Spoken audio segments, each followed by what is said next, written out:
Guys মাছ কিন্তু বাছাবাছি চলতেছে, আমরা কোনটা খাবো অলরেডি ওইখানে কিন্তু ওইগুলা বাঁচতেছে। হ্যাঁ, বস এবং হচ্ছে আমাদের কলিগ ওনারা, আমরা কিন্তু কোনটা খাবো এটা দেখতেছে। তো দেখি, চলুন ডিসাইড করা চলতেছে। এই হলো মাছ, এগুলার ভিতরে কোনটা আমরা খাবো? দেখেন ভাই, আমরা কোনটা খাচ্ছি ভাই? আমরা কোনটা খাচ্ছি?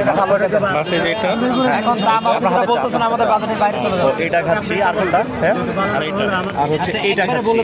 এটা খাচ্ছি। আর হচ্ছে মানে ওইখানে সবগুলো আমরা নিচ্ছি, আমরা খাচ্ছি। তো দেখেন ভাই, আমরা যে কক্সবাজারে, হ্যাঁ, আপনার ফিলটা একটু শেয়ার করবেন আমাদের। অনুভূতি ভালো, অনুভূতি ভালো। ফার্স্ট টাইম আমরা কলিগ হিসেবে ফার্স্ট টাইম আমরা মনে ফেস টু ফেস হইছি। ভালো লাগতেছে না খারাপ লাগতেছে ভাই? ভালো লাগতেছে, অনুভূতি খুব ভালো। আর সি ফুড খাবো আমরা সবাই, হ্যাঁ, অনেক এক্সাইটেড। তো থ্যাংক ইউ ভাইয়া। হ্যাঁ।